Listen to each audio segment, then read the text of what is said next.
1 Pedro capítulo 3, verso 18, diz assim: porque também Cristo padeceu uma vez pelos pecados, o justo pelos injustos, para levar-nos a Deus, mortificado na verdade na carne, mas vivificado pelo Espírito, no qual também foi e pregou aos espíritos em prisão, os quais no outro tempo foram rebeldes quanto à longanimidade de Deus, esperava nos dias...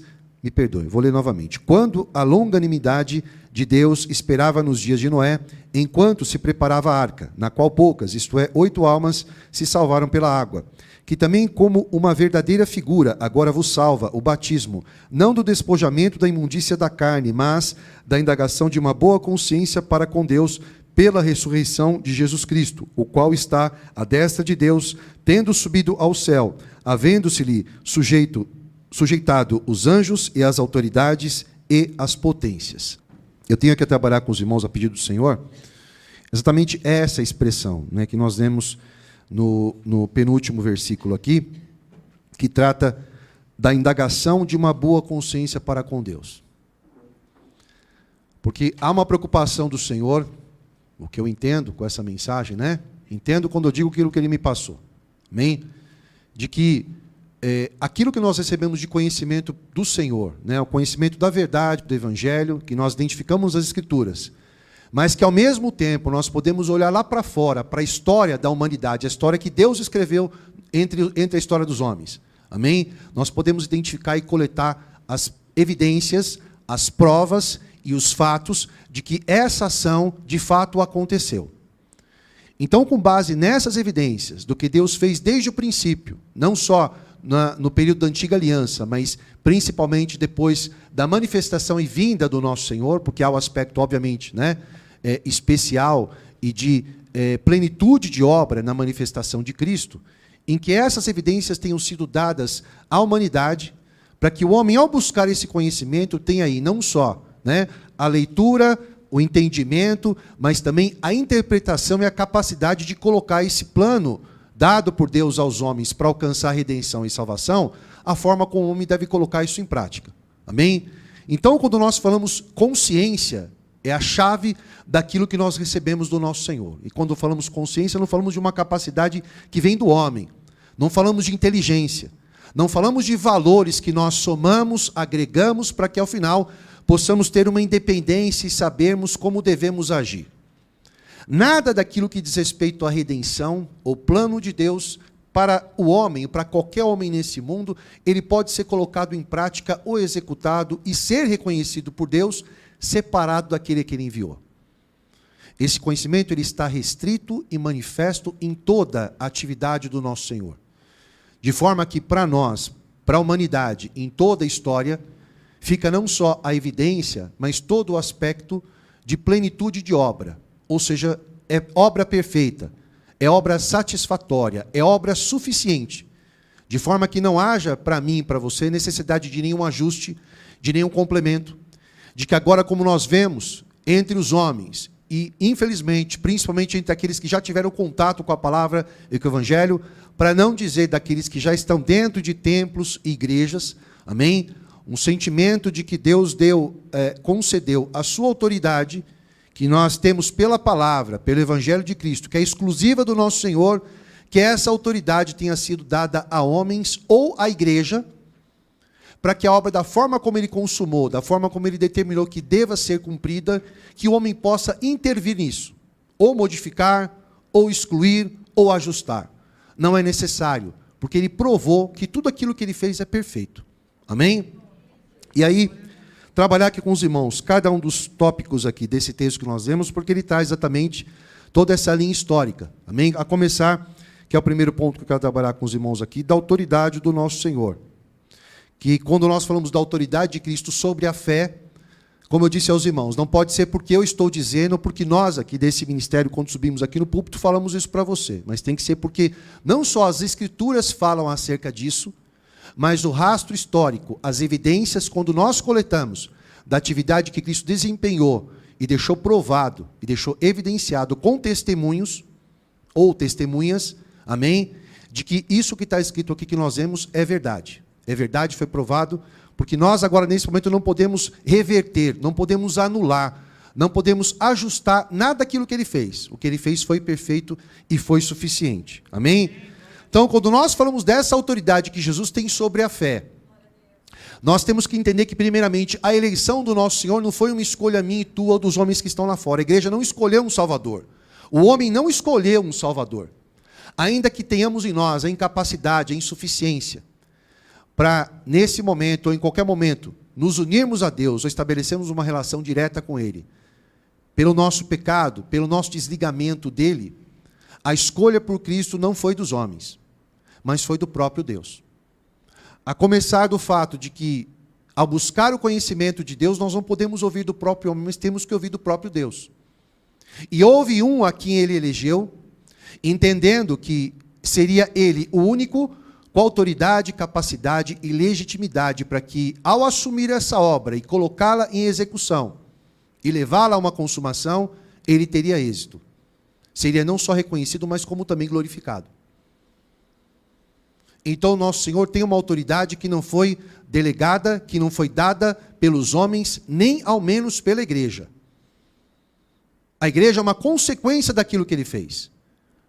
A igreja é o trabalho que ele consumou com a sua vida, com a sua obra, como nosso Senhor mesmo disse, que o seu corpo, que do seu corpo, do seu sacrifício, da sua obra, dos seus atos, da sua missão, concretizada, cumprida e consumada, é que essa igreja surgiria.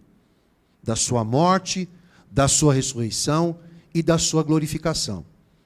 Ou seja, ela nasce de um evento que foi concebido por Deus, executado pelo próprio Deus. Ela não tem interferência humana.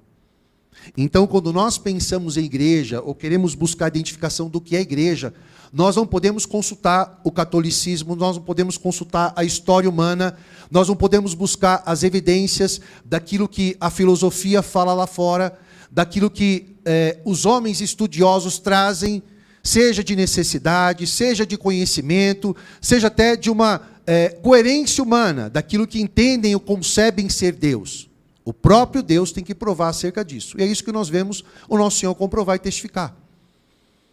Que tudo aquilo que ele fez prova que ele não é um homem comum e natural, que as obras de milagre e tudo aquilo que ele consumou não foi dito por ele quando ele esteve aqui, mas foi previamente anunciado, entendendo que Deus formou e criou todas as coisas, não pelo homem, não para provar a sua glória e o seu poder, muito mais do que isso, para glorificar o Filho, para que o Filho fosse glorificado, para que Jesus Cristo fosse exaltado, de forma que ficasse evidente para mim e para você quem Ele quer, agora que eu e você nos sujeitemos.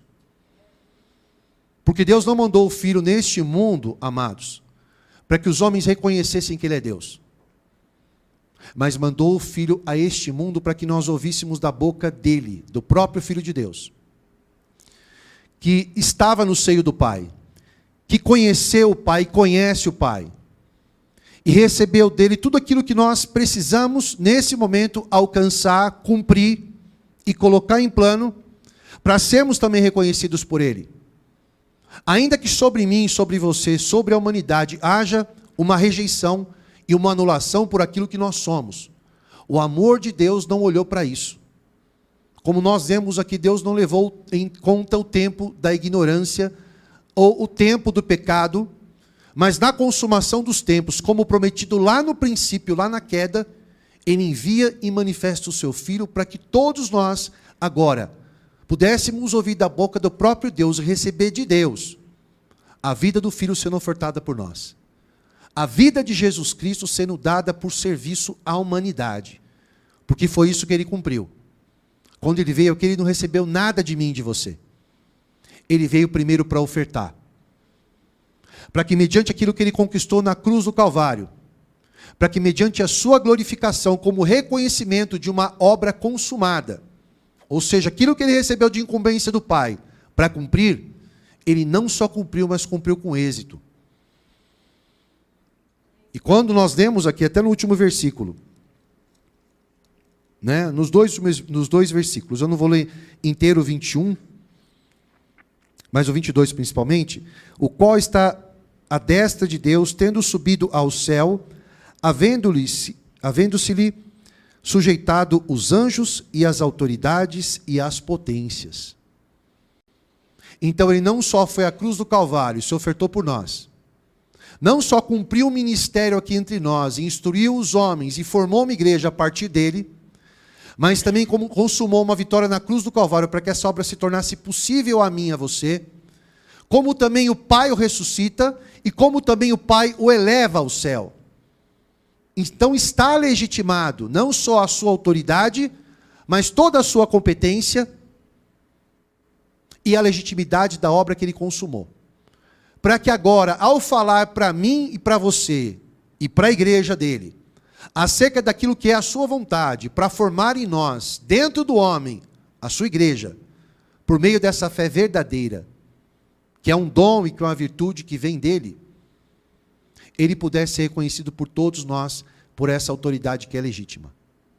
Não porque nós queremos, mas porque primeiramente Deus reconheceu.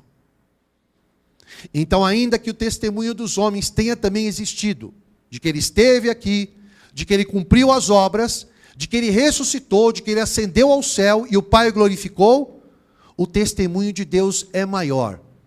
Porque Deus lá no princípio anunciou. E durante o Antigo Testamento essa promessa foi renovada. E o povo que estava ali, separado para Deus, que é o povo de Israel, ainda que muitos no meio do caminho tenham caído, tenham sido incrédulos, não tenham alcançado, por meio do Antigo Testamento, da Antiga Aliança, a sua salvação, Deus não falhou na sua promessa. E nós vamos ler também nessa noite, como nós vemos esse texto inicial, identificar isso. Que Jesus ainda faz um reparo, não daquilo que Deus errou, não daquilo que Deus foi insuficiente para cumprir. Quando nós olhamos para a Antiga Aliança, identificamos aqueles que não conseguiram se salvar, não porque não cumpriram a lei, mas porque não tinham a fé, porque não criam, porque não se sujeitaram. Jesus repara toda a história, de forma que você possa olhar desde o princípio da criação até a consumação dos tempos e ver que Deus deu oportunidade e chance e amou a todos, de uma forma incondicional.